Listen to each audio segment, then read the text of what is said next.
there is that. But more importantly, using AI, using shortcuts like that, it robs you of the opportunity to learn, right? And I primarily want you to learn. That's why I'm here. That's why you're here. So if you're not learning, I mean, it really defeats the purpose of the whole thing. So I don't want that to happen. I understand that it might be tempting. I mean, it really is tempting. I understand and that aspect of it. So I'm not trying to judge any one of you. I'm not judging. I understand the temptation, but you simply have to learn to defeat that temptation, especially as you continue in your studies. I mean, you really have to. I encourage you to reflect and to decide what you want to get out of this education. I mean, the credential itself, the paper itself, or the title that you are a master's graduates, um, doesn't really add much. So the most important thing is for you to learn. Okay, so please do that. So I don't do that, please, please, please. Most of you are in a better position than me. Most of you are my elders. I have deep respect for you, so I will not try to advise you or exhort you in spiritual matters. But I simply want to remind you that we are Christians, and we should aspire to live uh, as Christians, and we should aspire to please the Lord in everything we do. So please do consider that, and uh, also remember that Shiloh probably has a process of disciplining you if you keep doing that. So you should also be aware that there might be consequences.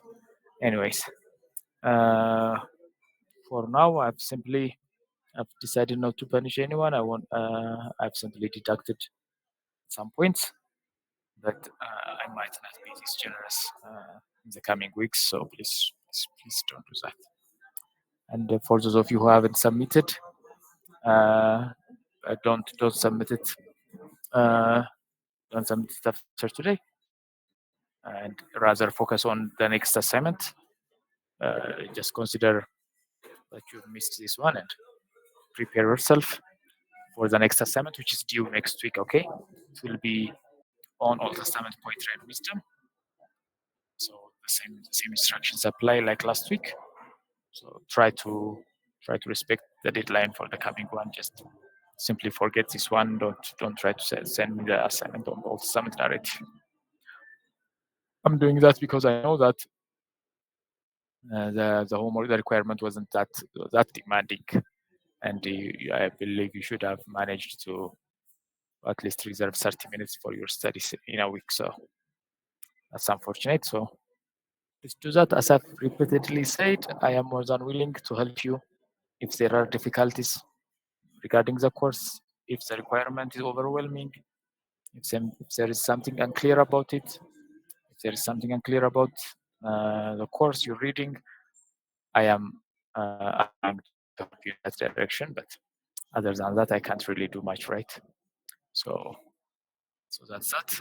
So do make sure to send me uh, your assignments for poetry before next class. So that's before 1st December, before class. Other than that, I also want to remind you about your exegetical paper, which is going to be the main task of the assignment. We've discussed the exegetical steps that you should take when doing exegesis. So I simply want you to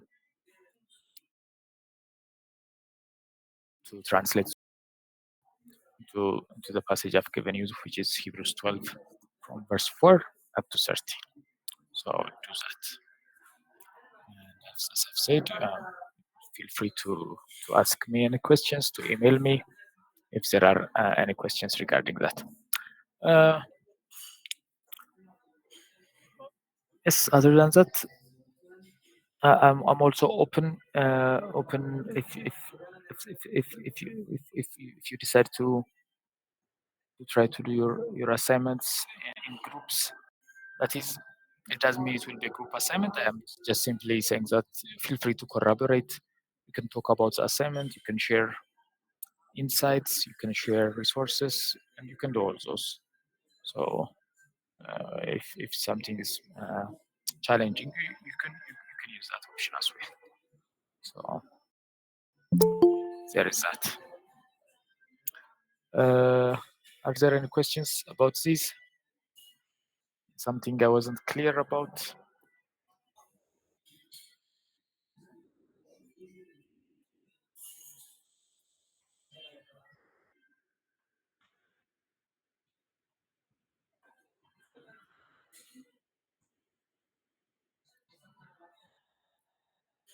Okay. Then let's revise our discussion from last week. What do you remember from our discussion? What did we talk about? And we will proceed to today's discussion after that. So what do you remember?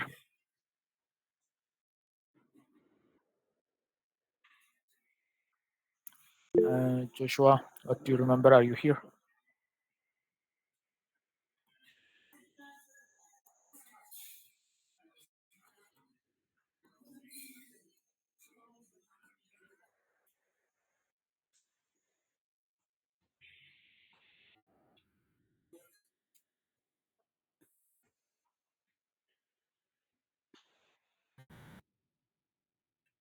Mogas, are you here?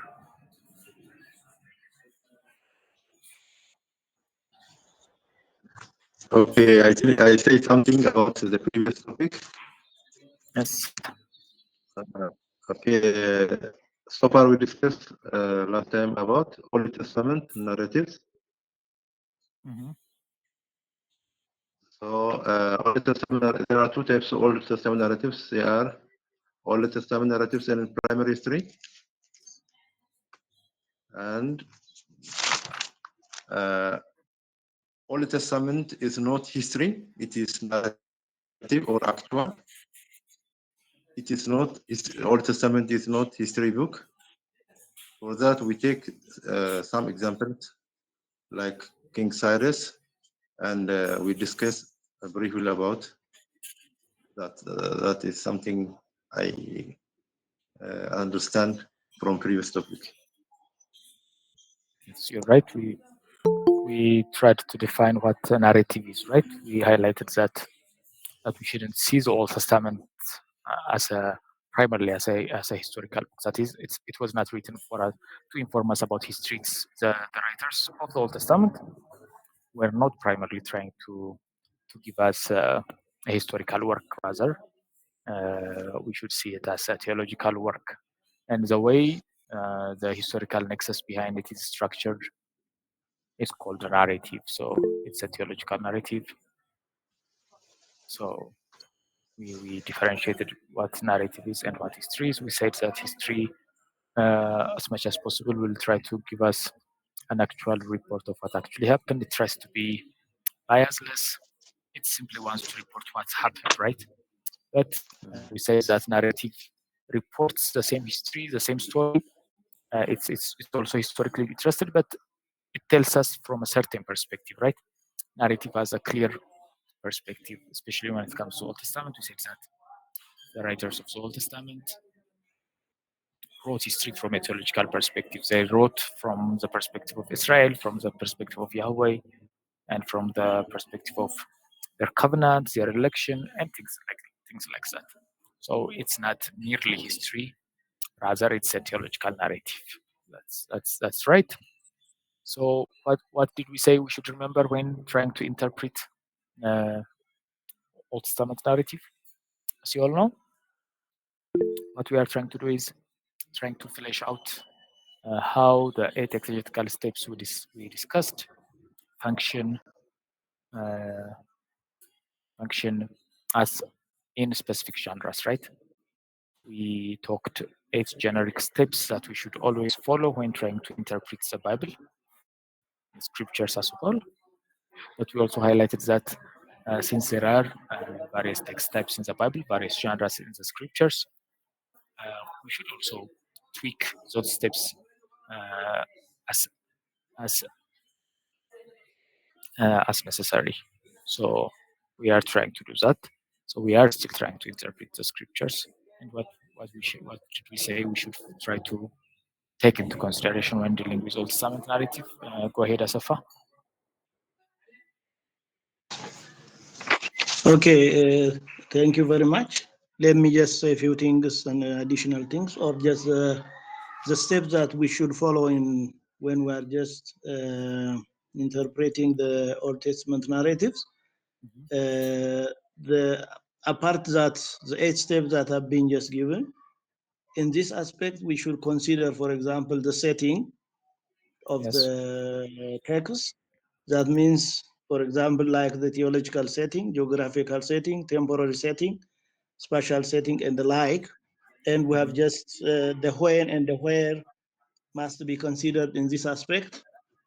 As an example, we have just raised the issue of, for example, the time when the book of Ruth, for example, Ruth 1:1, we have considered the book of Isaiah, for example, chapter 6, during the time when King, that king was dead, or the issue written, as an example, to consider the setting. And the second was just about the plot. This the every flaws are just have to be considered, or when we say plot, is what we call the conflict that run the event. How is that conflict is resolved? For example, trying to find the climax. It is at the climax that the conflicts within the text are just resolved. The conflict or the climax or the resolution has to be considered, or the main things to be resolved, and the crisis in the narrative must be considered, and the narrative meaning is just found around the climax, as we just discussed. And the other one, the point we should consider in the narrative is the characters. Have been noted in the narrative must be considered, and we can have different kind of characters. The main characters, major characters, who are just very complex and developed in the narrative, and kind of minor characters. We call them the full-fledged characters or round characters, known all over about it, and the flat characters known by a single thread that we don't know all about it. Like the example that you raised, the Mamukilo and Abba Gabrahana case. And the other one is third is about partially filled out or only briefly mentioned characters in the text that must be considered. The fourth point that we consider when we're just talking about the Old Testament narrative is the point of view. The point of view of the narrator. The narrator should not be forgotten. That means the way the Yes. narrator tells us must be considered. The main character, we should just consider anyway what the narrator is just doing, and issues related to the character must be considered. These were the point that we raised in when we talk about the steps to be taken in the Old Testament narrative. Good. Good. Thank you. That's a good summary. And we concluded that the main theological meaning or the main message of uh, the narrative, it necessarily has to revolve around the climax of the story, involving the main characters in light of what the narrator tells us, right? So the reason that it's important to consider the setting, the characters, and all that is that uh, our theological meaning or the meaning we ascribe to the certain narrative, it has to revolve around the main things we identify from each category. So if, for example, we say that a certain person is the main character, it necessarily has to follow that the meaning of the narrative has to revolve around that character. And if we identify a certain event as the climax of the plot, uh, it must be found somewhere in the meaning of that specific narrative ማለት ነው. So it's imperative that we do that. Okay, that's good. That's good. Anyone else who wants to add to what we've been saying so far? We are trying to revise what we discussed last week. So, anyone else?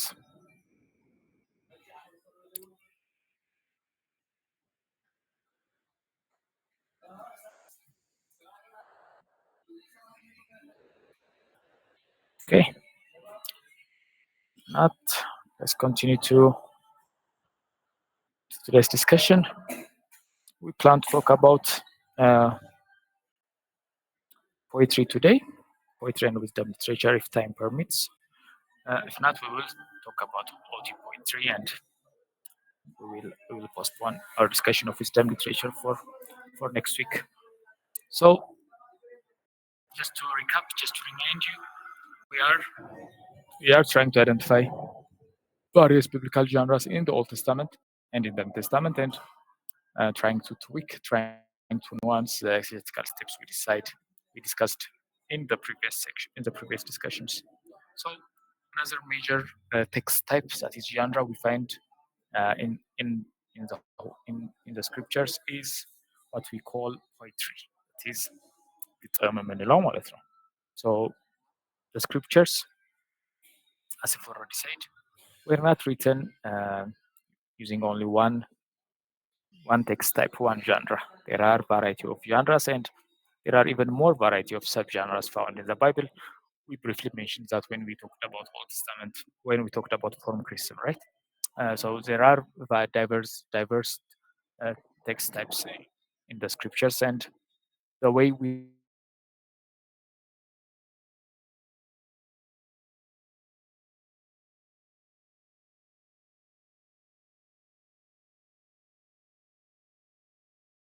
read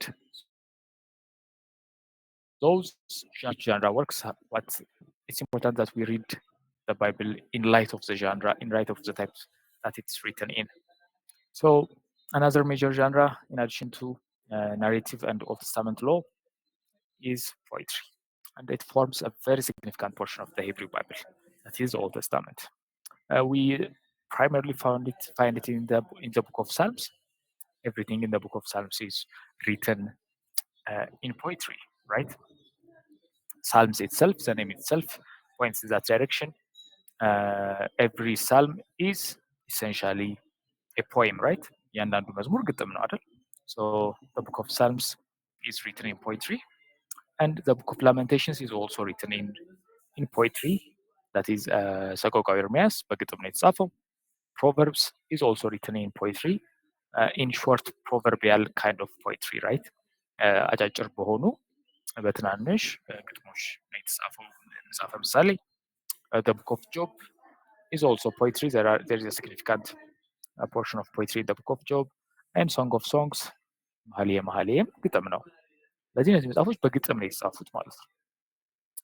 And we also find it the most scattered through the prophetic books. The prophetic books, they heavily rely on poetry, and there are also a number of songs, a number of poetry in narrative sections as a whole. For example, think of Genesis 49, Deuteronomy 32. Whenever you are reading Old Testament narrative, and for example, if you find something that says, for example, and Moses, this is Moses' song, or this is Mary's song, something like that, what follows is written in poetry. So poetry is almost everywhere in the Bible, and it can even be argued that there is poetry in a limited sense in the New Testament as well. Some scholars, for example, consider the prologue of the Gospel of John as poetry. Some take Philippians 2 as poetry and things like that. So there is definitely poetry in the Bible. What makes it a bit tricky is that since we are reading translation of a poetry, it really is difficult to sometimes appreciate the poetic form of the original, right? If we were reading, if we were capable of understanding the original, the ancient Hebrew, and if we were capable of understanding the literary convention of poetry of the time, we would have easily appreciated the poetic nature of this text. But since we are reading translations, that poetic rhythm, that poetic imagery, that poetic style is easily lost in translation. So that's what makes reading poetry a bit difficult. So hopefully we will learn something in order to appreciate the poetic nature of this text today ማለት ነው. And a best example is the book of Psalms, as I've already said. But what's true of poetry in our context, in the Ethiopian context, is also true of poetry in the Old Testament. As you all know, what makes poetry moving, what makes it appealing, what makes it interesting is that it directly appeals to our emotions, right? You write poetry uh, in order to in order to make it appealing to the emotions of the readers, right?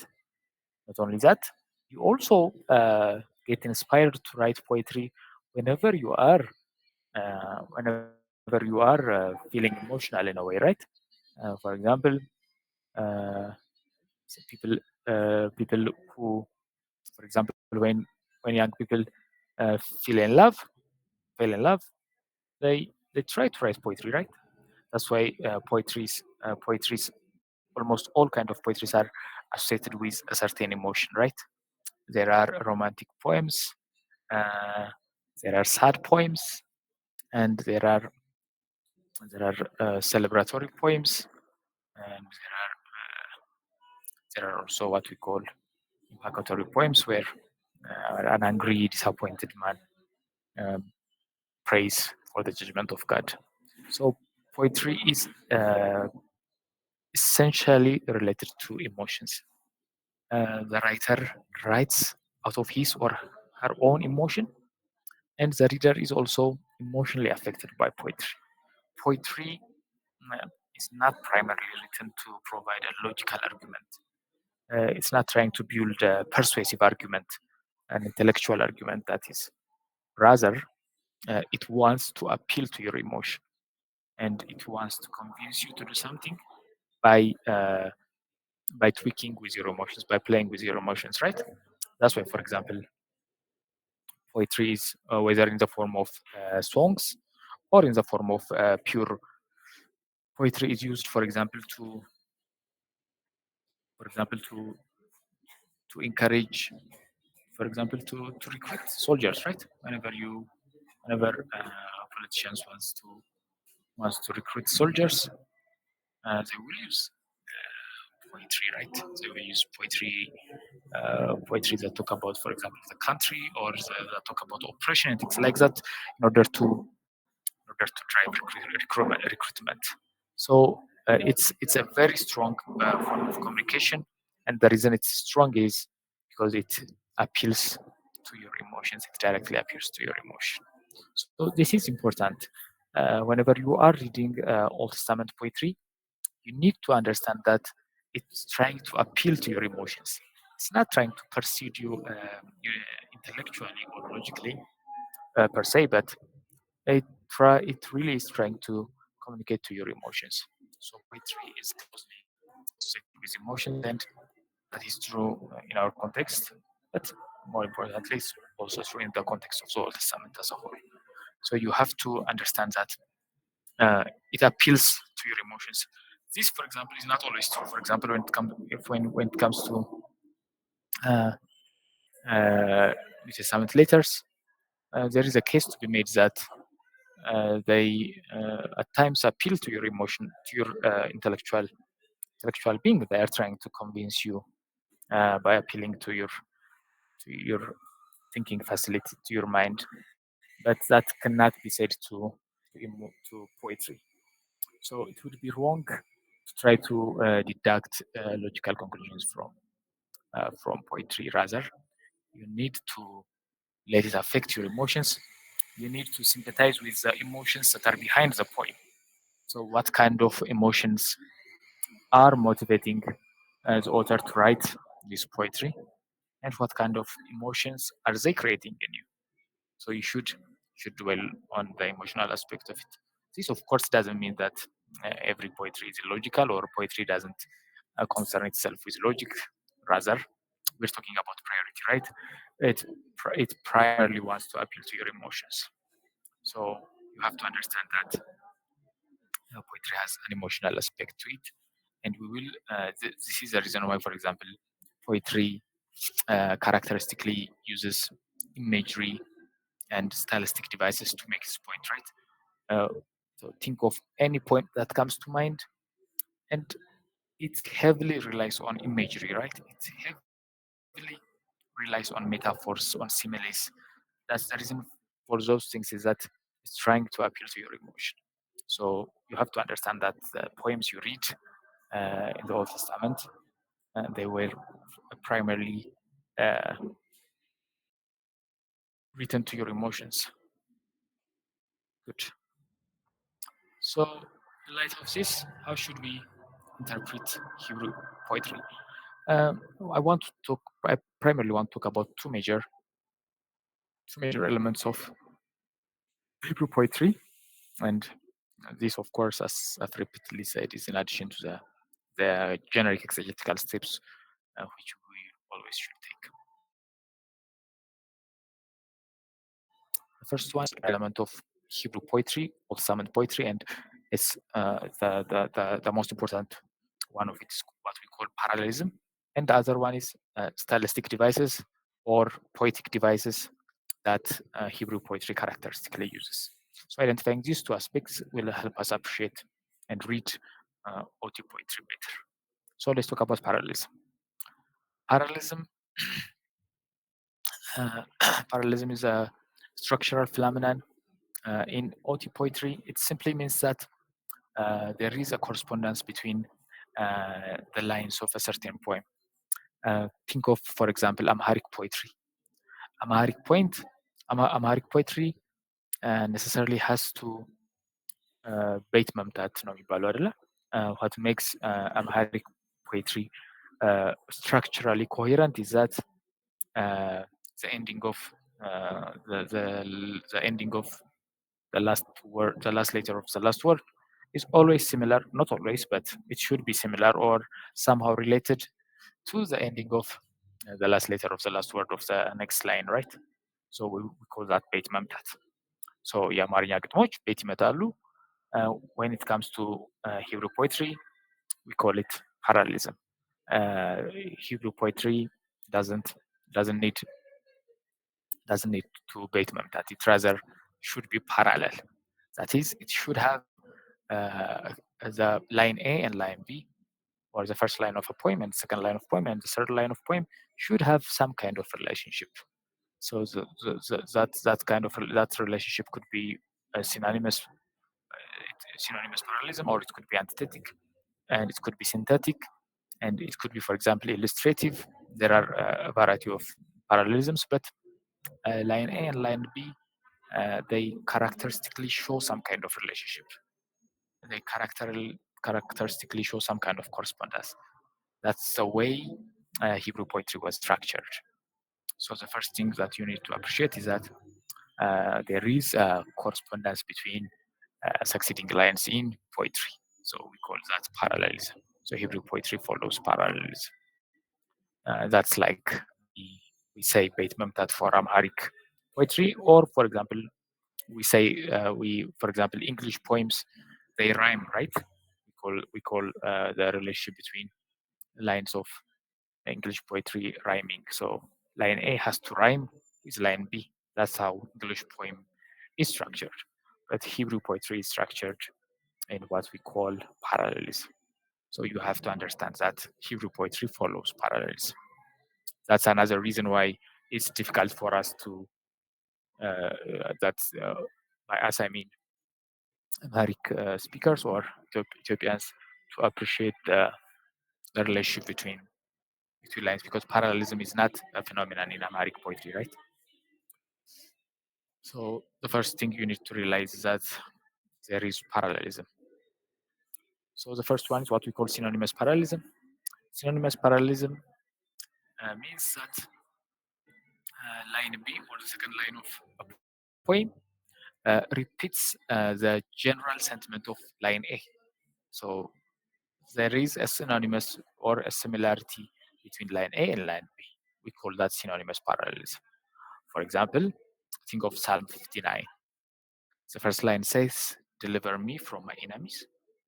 And the second one goes, "Oh my God, protect me from those who rise up against me." So the first one says, "Deliver me from my enemies." Now this line is completely parallel in the next one, right? It simply replaces "deliver me" with "protect me," and it replaces "my enemies" with "from those who rise up against me." And look at the third line as well. It says, "Deliver me from those who work evil." Still synonymous, right? The sentiment is the same. And the fourth one is that from the bloodthirsty save me. So this is a typical example of synonymous parallelism. There is a similarity correspondence between line A, line B, and like small. So this is what we call synonymous parallelism. So when you read this, you have to remember that the reason that this is being repeated is because this is the way all sound poetry is structured, and the since this is poetry, the writer is trying to the poet is trying to conjure up an image of sorts in your mind. It's trying to appeal to your emotion. It's trying to tell your heart to cry out for God to be delivered, right? He is saying basically the same thing. He's not saying different things by these lines, but this makes sense because this is poetry, right? If this was, for example, a narrative, if this was a set of prepositions, this would be utterly redundant, right? But since this is poetry, it's totally acceptable, and rather the effect of the poem is felt in this way. So this is what we call synonymous parallelism.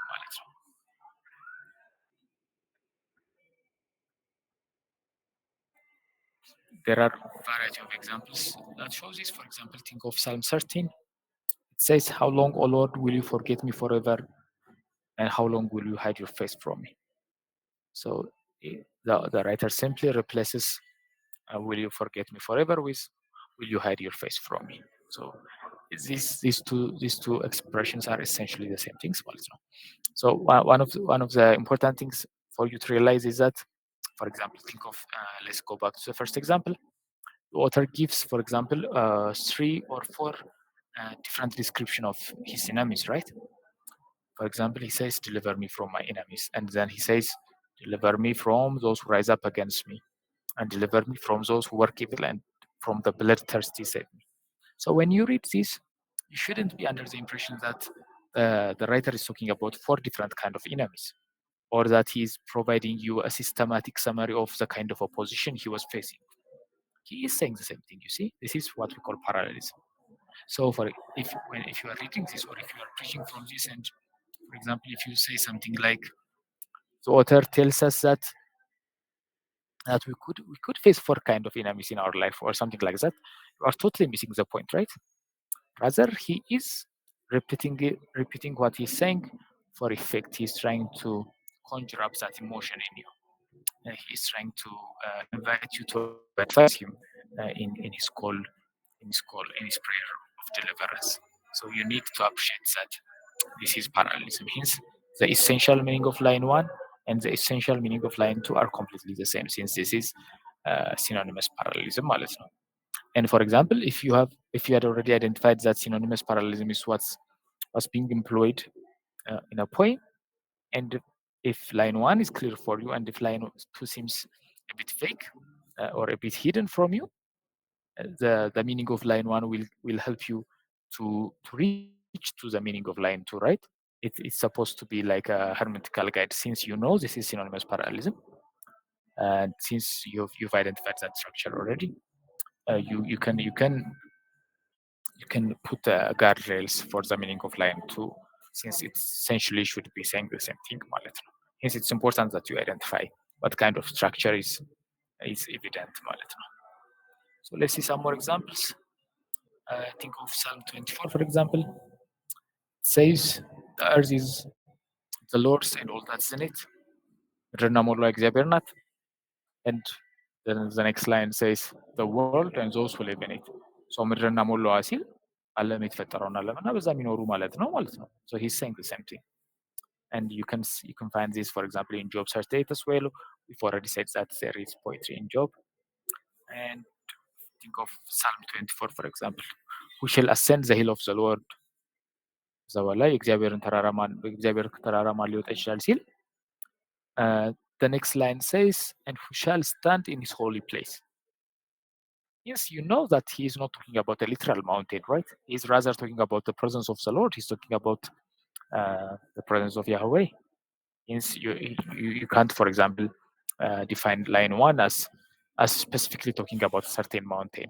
No, he's not talking about a certain hill or a certain mountain. He rather is talking about the presence of God. And he says that he who has clean hands and a pure heart. And then he explains what he means by this by saying, who does not lift up his soul to what is false and does not swear deceitfully. Hence, for example, from this, you know that the first line, the one that says clean hands, doesn't mean ritualistically clean hands. He's not talking about, for example, the temple ritual. Here, rather, is talking about appropriate acts. You can deduce this from the second line, since it's clear that he's talking about actions and desires and all that. He's not talking about ritual purity. Since you know this is synonymous parallelism, line A can help you interpret line 2 properly and vice versa. Hence, this is what we call synonymous parallelism. But this doesn't mean that every Hebrew poetry follows synonymous parallelism. Sometimes there is what we call antithetic parallelism.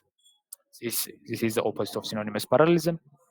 There is an antithetic relationship between line A and line B. For example, think of Proverbs 10.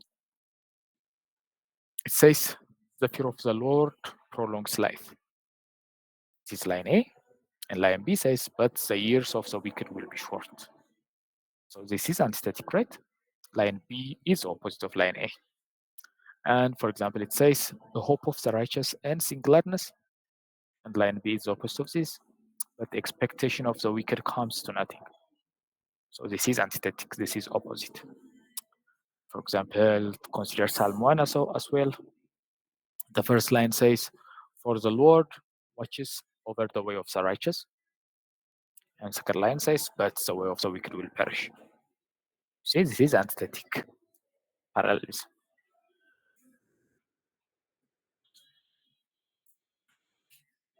And there is also what we call advancing parallelism. As I've already said, there are a number of other parallelism as well. You can find it in the book I recommended. I'm just giving you the basics. There are others as well. For example, there is one that's called illustrative parallelism, in which line B illustrates the claim of line A, or things like that. But you can find that in your reading. So advancing parallelism is a kind of parallelism in which line B advances the claim of line A in a certain way. For example, it doesn't simply repeat what line A says, rather, it adds a certain dimension to it and advances it. So line B carries the claim or the argument of to its logical consequence. For example, Fool considers this in Psalm 3. Fools say in their hearts there is no God. This is line A, and line B. Line B will advance by talking more about fools. So it says they are corrupt and they commit abominable acts. So in a way, it's not simply repeating what's already being said, but it rather is advancing a certain feature of line A. So although the theme is similar, line B and line C, they advance the argument a little. So there is also this kind of relationship. So you need first to identify what kind of relationship is apparent in a certain poem you are dealing with, there is also a chance that variety of parallelism could also be found in a single poem. So you should also be aware of that.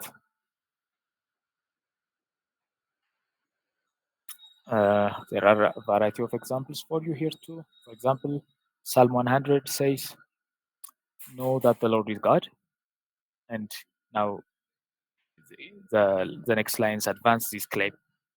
So, know that the Lord is God, and God, He is the one that made us, and we are His, and we are His people and the sheep of His pasture. For example, think of Proverbs 15. The eyes of the Lord are in every place. Keep we watch on the evil and the good. So it's not simply repeating what's already being said, rather, it adds a certain dimension to it. Hence, it's important that we identify the type of parallelism in certain poem for trying to exegete it ማለት ነው. So as I've already said, it helps us avoid reading too much into successive lines and to identify the key elements of the passage.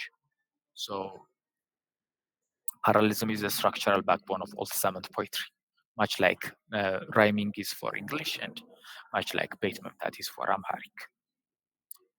So this is parallelism. So this is the first aspect that you should always consider when dealing with Old Testament poems. Good.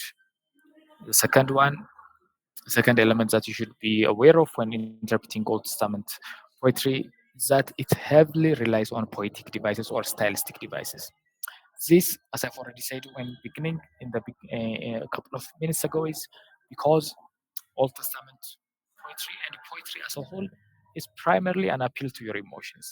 It's written to conjure up a certain image in your head, and the writer is inviting you to sympathize with him. Is trying to show you his fears, is trying to show you his confidence. So it's about emotions. Almost every poem is about confidence, about emotions. Sorry. So since emotions are the primary goal, since it wants to reach your emotions, it necessarily uses poetic devices, right? It necessarily uses stylistic devices. ኢሞሽናል ስሜታችሁ ጋር የሚደርስ ነገር ለስሜት ተብሎ ስለሆነ ግጥም የተጻፈው የግድ ምሳሌ፣ ስዕል ከሳሽ የሆኑ ነገሮችን ይጠቀማል። So you have to identify those devices ማለት ነው when reading Old Testament poetry.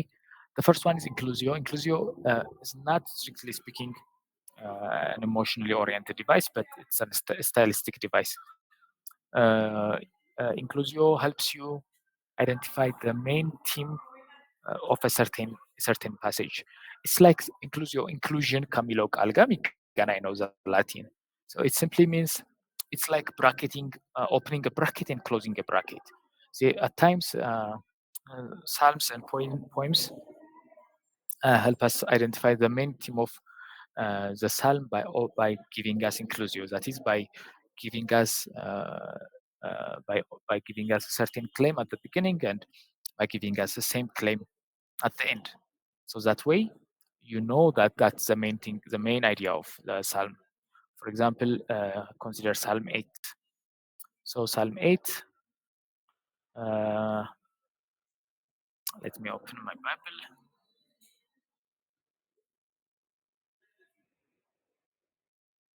Or someone can read it for me. Is there anyone who can read Psalm 8, verse 1 for me?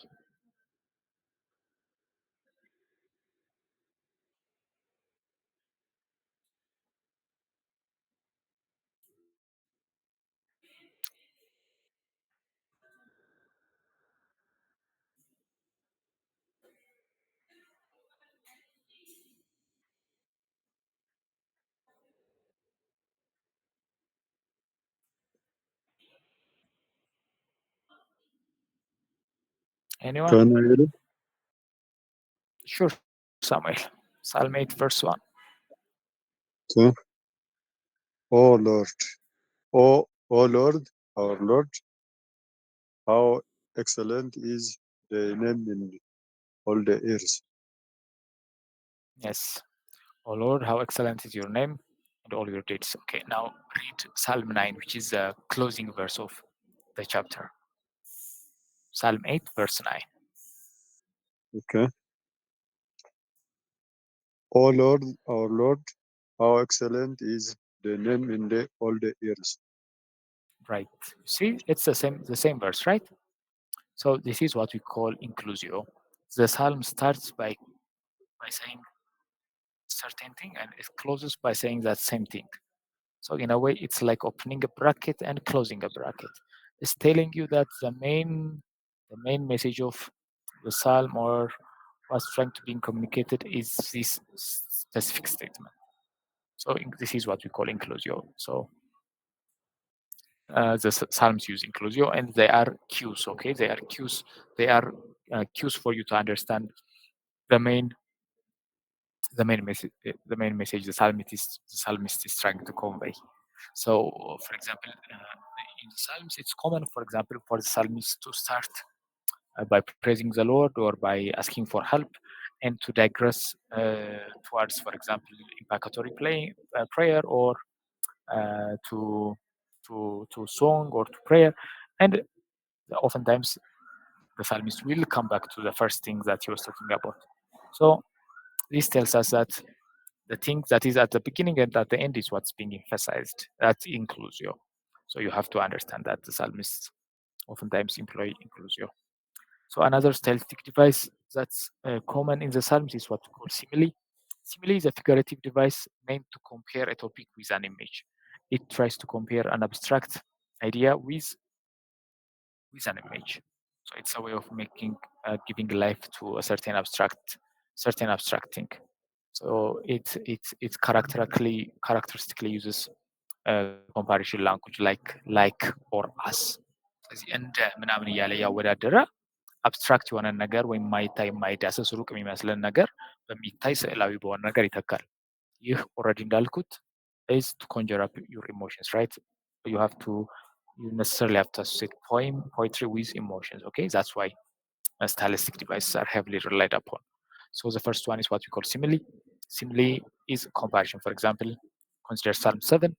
It says, "May he be like rain that falls on the mown grass, like showers that waters the earth." So this is comparison, right? It's comparing an abstract concept with an image, with something vivid, with something visible.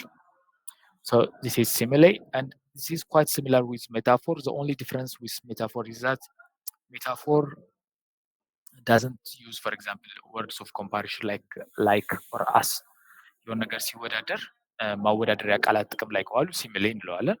ግን ከሌለ ቀጥታ ከተተካ ለምሳሌ እግዚአብሔር አለቴ ነው ሲሆን ሜታፎር ይሆናል። ግን እግዚአብሔር እንደ አለት ነው የሚል ካነበባችሁ ቴክኒካሊ ሲሚሌ ይባላል ማለት ነው። ሄንስ ሜታፎር and simile are the same thing. The only difference is that simile uses words of comparison like or as or something like that. So the poetry heavily relies upon simile and metaphor. So what's important for you to understand when dealing with simile and metaphor in poetry is that you should identify the features that's actually being compared. Okay, for example, think of for example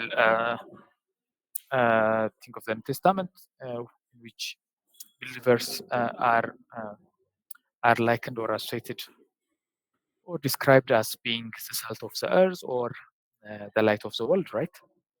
So we are being compared with salt, but exactly to what feature of salt are we being compared? For example, እኛ የምድር ጨው ተብለናል አይደል? የምድር ጨው ስንባል okay, what exactly does it mean?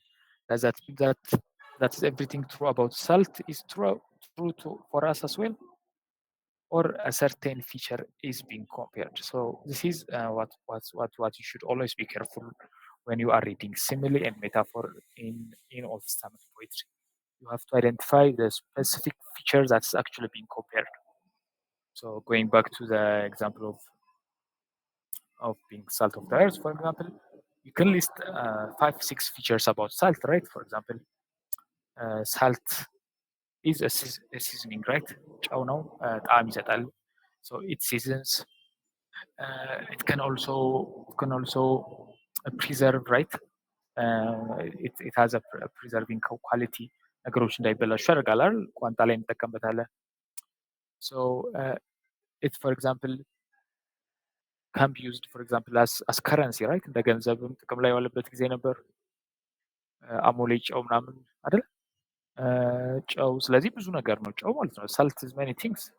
So which feature is Jesus comparing using to compare his disciples with?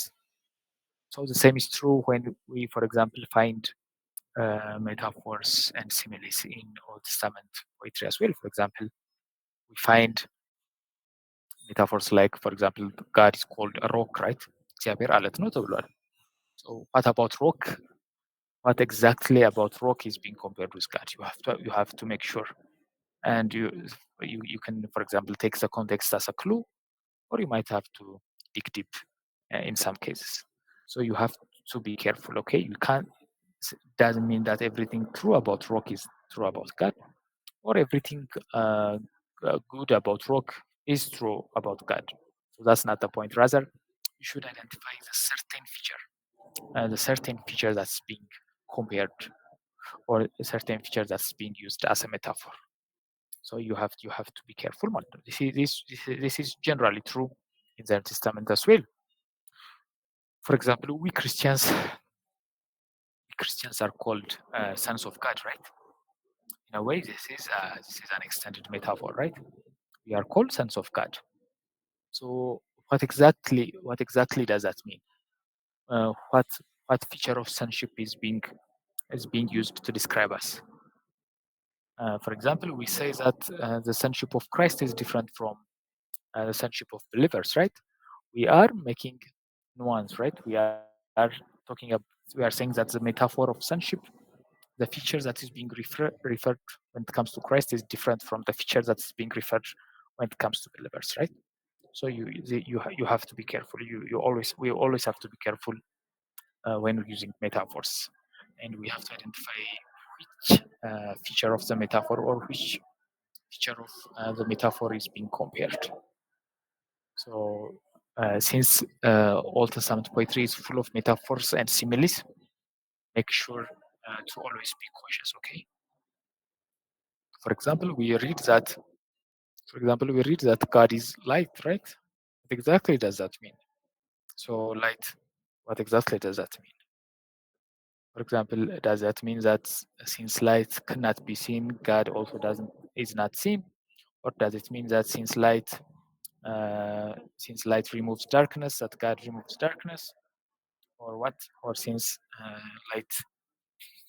light can sometimes has a burning sensation, that God is also a burning kind of God? What exactly does we mean by that? So make sure to not overgeneralize comparisons and not to overgeneralize metaphors. Okay. And this, unfortunately, is a common pitfall in our altars, right? And some of the problematic doctrines and teachings that the church oftentimes has to deal with, oftentimes comes from overreading metaphors. For example, there are some who overread the idea of sonship of believers, right? And they treat as if every true thing about sonship applies directly to believers, which is wrong. So take this into consideration when dealing with simile and metaphor. Is that clear?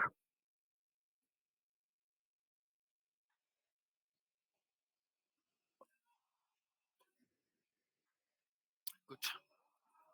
Okay, let's proceed.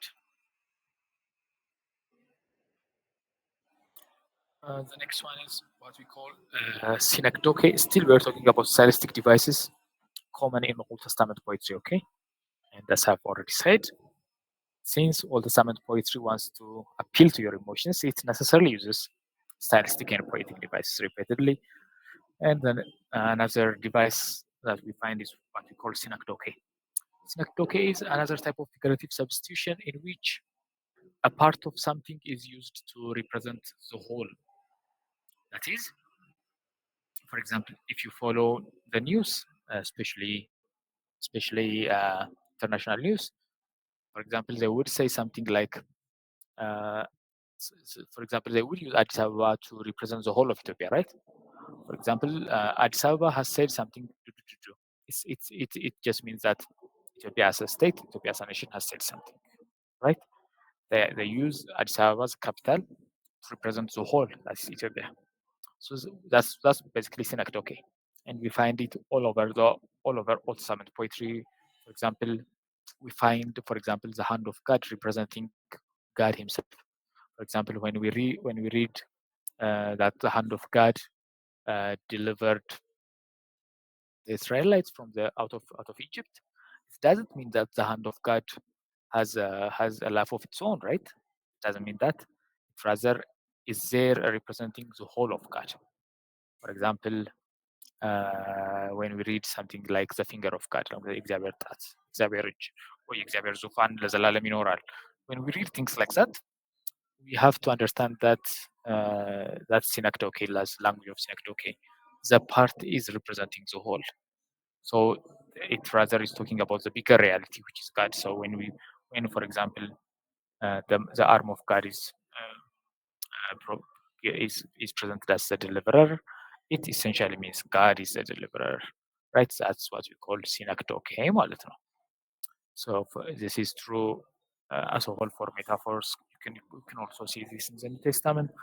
For example, when we talk about the blood of Christ, we don't mean that the blood itself has a magical power, right? For example, የክርስቶስ ኢየሱስ ደም, the blood of Christ cleanses all sins. So what exactly does that mean? It doesn't mean that the blood itself has a magical right or a magical power or something hidden in it that cleanses us from our sins. Rather, we are using that metaphor to represent the sacrificial days of Christ as a whole, right? We are talking about the days of Christ, and we are talking about Christ as a whole. So that's synecdoche. So you should be cautious. So when you find things like the finger of God, the hand of God, and for example, the name of the Lord, for example, when you read Psalm 20, it says, "Some trust in chariots and some in horses, but we trust in the name of the Lord our God." So it simply means that we trust in God, right? It doesn't mean that the name has a life of its own.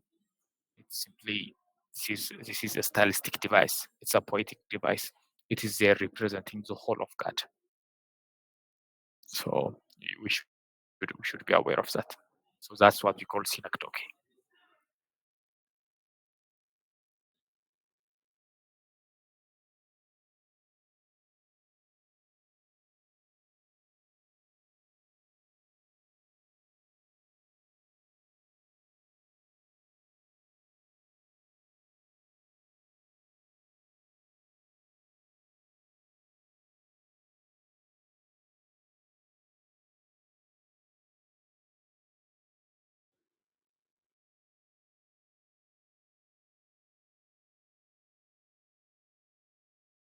For example, think of an Amharic poem, it necessarily has to exaggerate, right? It's so. For example, let's talk about what's a popular poem. What's a popular poem? Is there anyone who can help me? Who has a good example for this? For example, there is this song by Derek Jacob. I don't know if you know. Oh, Asafa, have you raised your hand? Okay. Yes.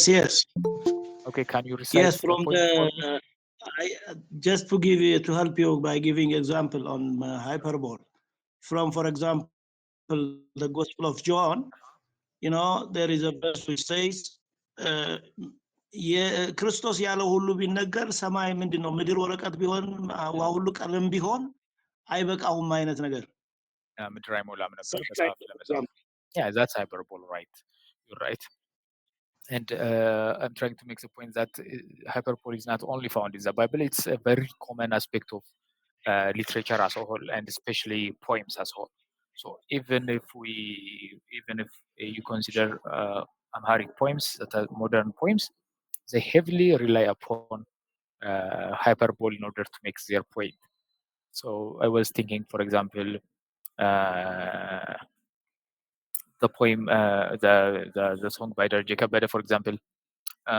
Think of his poem, his song that goes ዞር ብዬ ሳየው የሚለው, for example. It says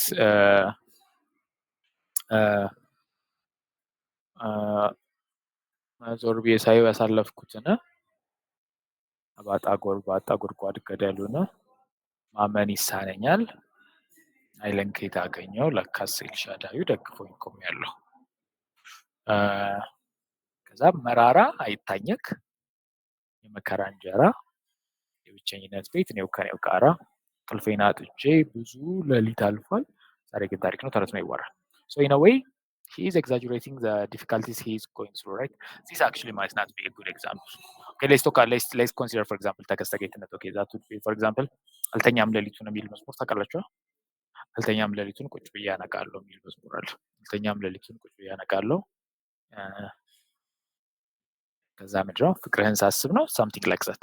So if we are talking in a literally speaking, I think he is exaggerating for effect, right? He doesn't mean that he doesn't sleep at all. He simply means that, for example, he simply might be that he is overwhelmed by what God has done for him, that he spends his night, for example, singing or praying, something like that. It doesn't literally mean that he doesn't sleep, right? That's hyperbole, and it's quite common. It's quite common. For example, in secular poetry, for example, do you know a poem called በእውቀቱ ስዩም in Ethiopia? So he has this one poem in which, for example, he says, I don't know the percent ነው, 100 ነው 10 ወይ 110 ወይ ሺህ ከሲታዎች ከስተው የመነኑ ስጋችን የት ሄደ ብለው ሲፈልጉ ከዛ በየኮረብታው ምናምን ሲፈልጉ ከዛ አገኙት ቦርጭ ሆኖ አንድ ሰው ላይ ምናምን የሚል ግጥም አለው።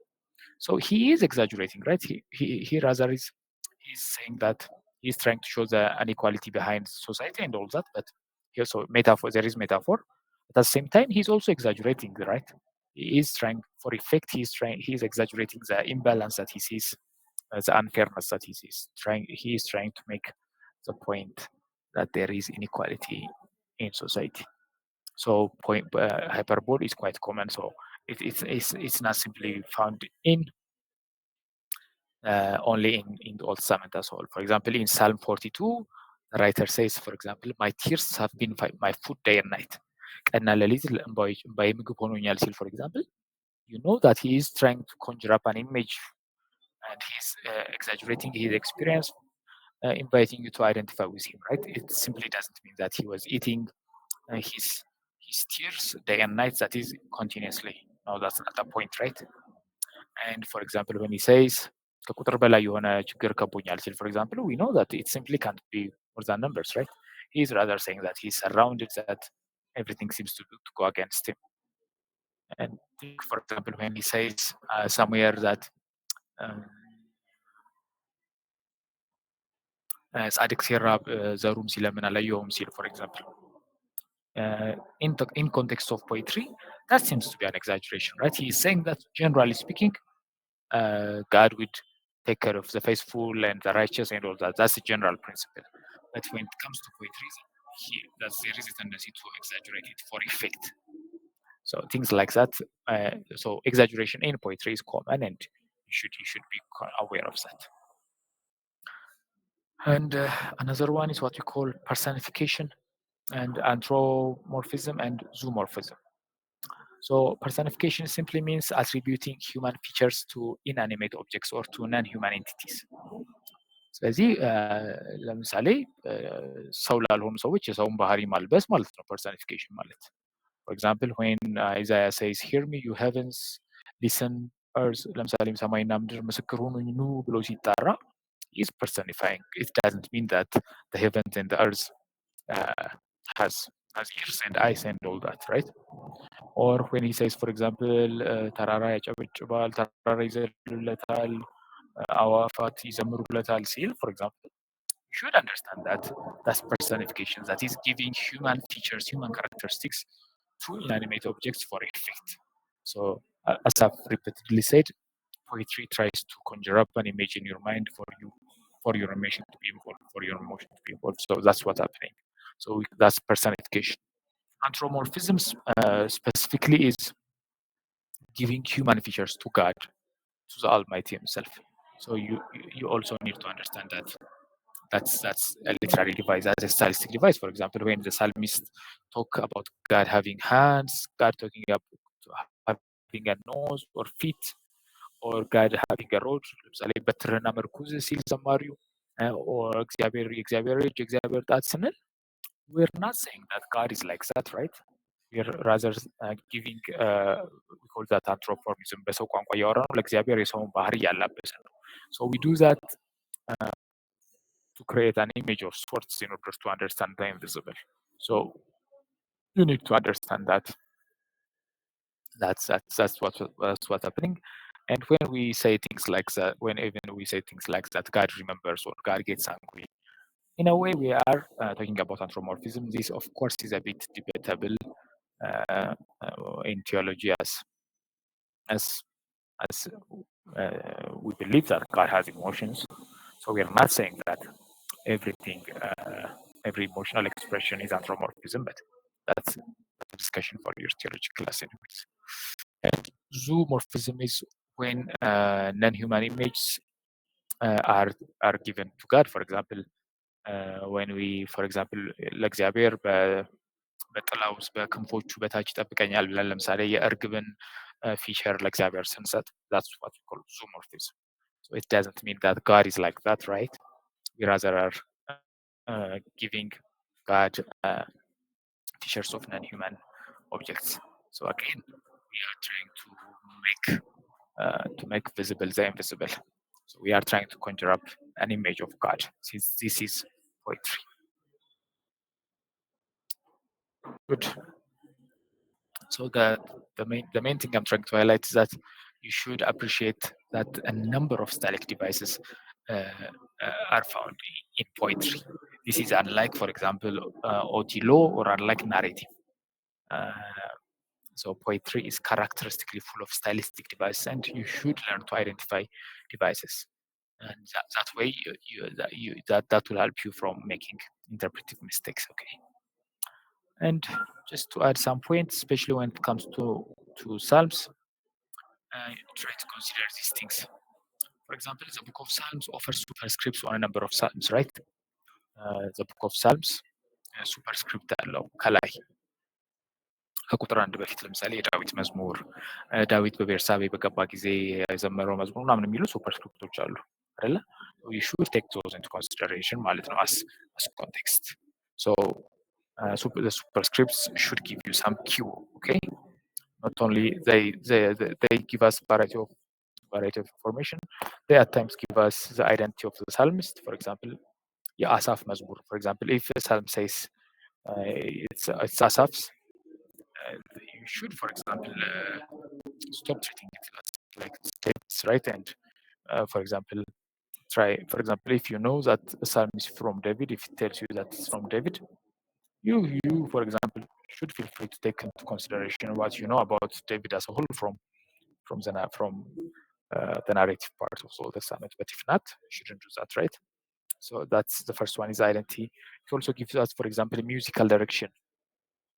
For example, there are psalms that we know were sung in a corporate fashion. For example, there are psalms that say, for example, ለኳየር ተብሎ ይጻፋል ወይም ለኳየሩ መሪ እንደዚህ ተብሎ የሚዘመር በዚህ ጊዜ የሚዘመር የሚሉ ስናገኝ, we know that those songs were written for a corporate dimension, right? For a corporate worship. በጋራ የሚዘመሩ ነበር ማለት ነው. For example, when you read identifying this, especially identifying the corporate dimension, is important in order to understand psalms, because I don't know how many of you have stumbled upon this, but it's common for us to stumble upon this phenomenon when we're reading psalms, right? The speaker will suddenly change, right? For example, the psalmist, for example, might be speaking in first person, but suddenly the speaker will change to third person or things like that. So the reason for that is that it was a song that was performed corporately, for example. the section, there could be a section the people sang, and there could be a section the priests sang, or like a benediction or things like that. So you need to appreciate the superscript helps us appreciate certain things like this. So you should read it in light of those superscripts. So and for example, consider Psalm 32. And Psalm 32, for example, says when it starts, it says የዳዊት ትምህርት ብሎ ነው የሚጀምረው. So it tells you first that this is from David. So you know a lot about David, so you should take that into consideration. And it also tells you that it's a teaching in a way. በመዝሙር ውስጥ የሆነ ትምህርት መተላለፍ እንደፈለገ ይነግራችኋል. Yes, when you read it, you should read it in light of that ማለት ነው. ትምህርት ነው ይላል. And when you read Psalm 32, for example, the speaker, the voice will change suddenly at the end.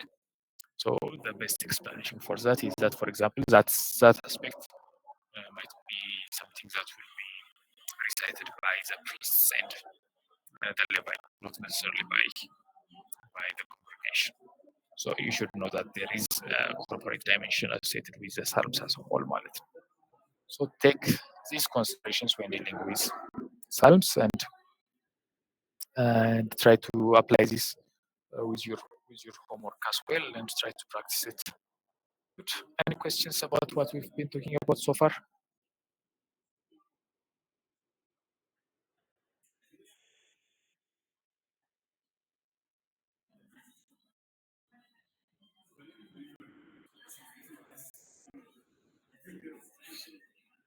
ጥያቄ አለ? ግልጽ ያልሆነ ነገር አለ?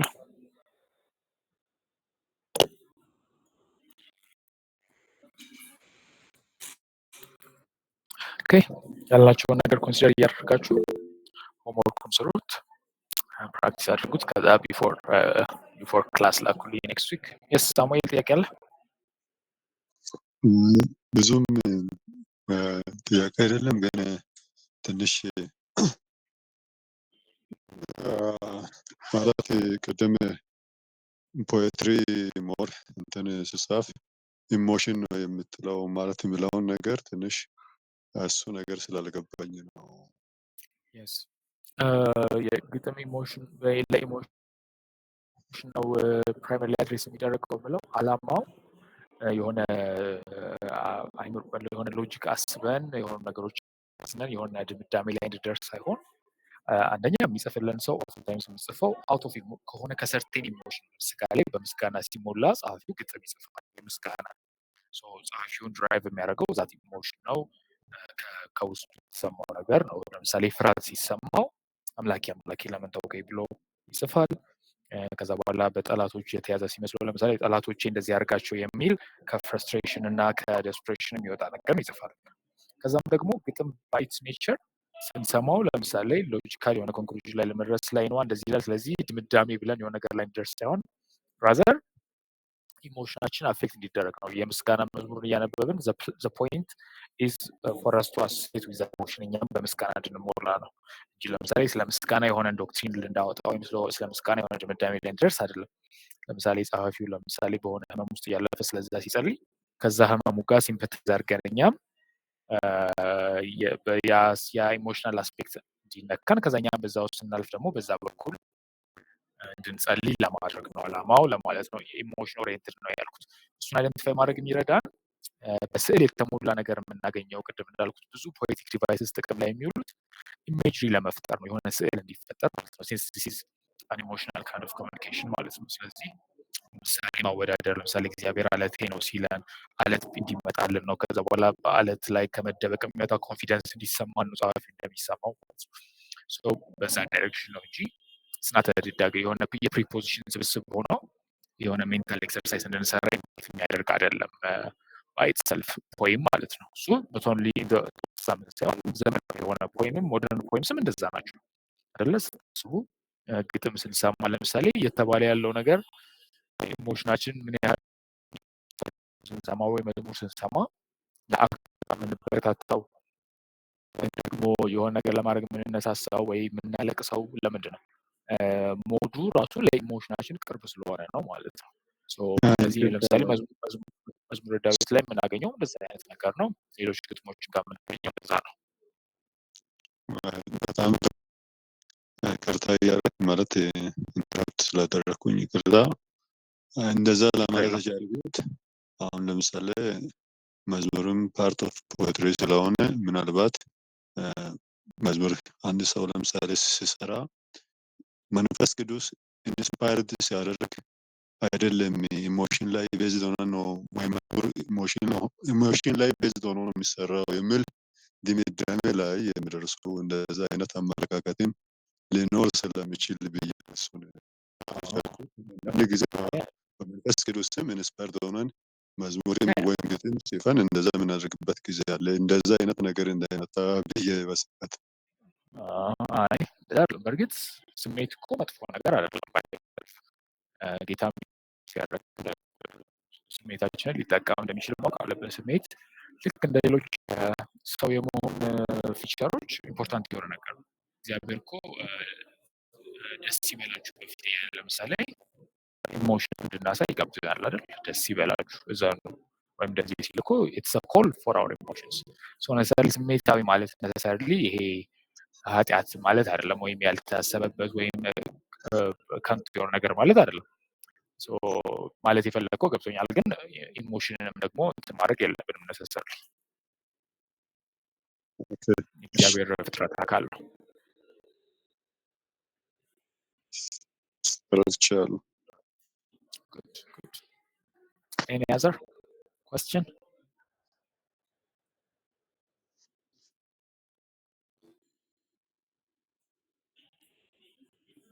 Asafa? Mine is actually not a question on the, as I just emailed you, I couldn't find the book reading from reading log. Thank you very much. Thank you very much. That is my worry. That was my worry. Thank you. It's okay.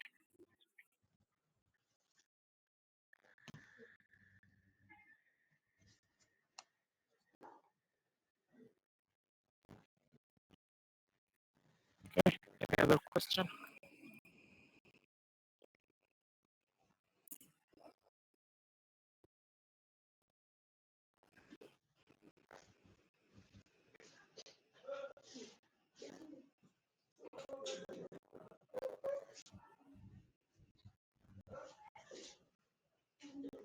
Okay, next we will continue about wisdom and prophetic literature. See you next week. See you. See you.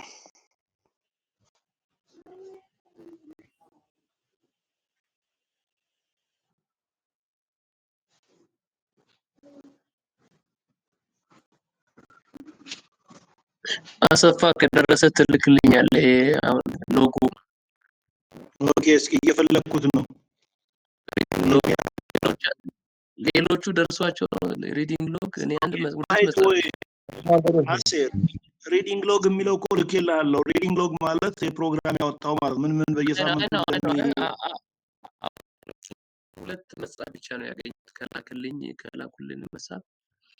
ኦኬ ኖ ሪዲንግ ሎግ ውስጥ እንዳልከው ልክ ነው። ሪዲንግ ሎግ ውስጥ ሆነ መጽሐፎቹ እስኪ አሁን ቅድም ያልኩህን ላቭጆ የሚለውን ነው እኔ ጠይቀዋለሁ። እስኪ አም ቼኪንግ እሱና ሌላ ኢንትሮዳክሽን ቱ ኒው ቴስተመንት የሚለው እሱን አላገኘሁትም እኔ።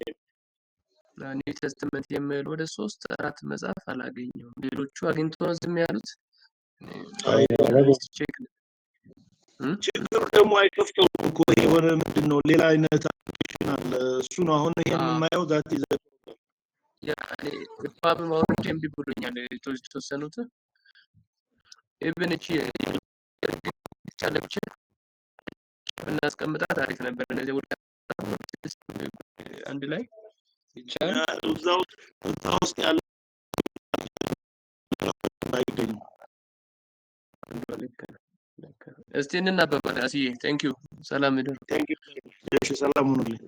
እኔም ካገኘው ፎርዋርድ እንደራረግ Okay, thank you.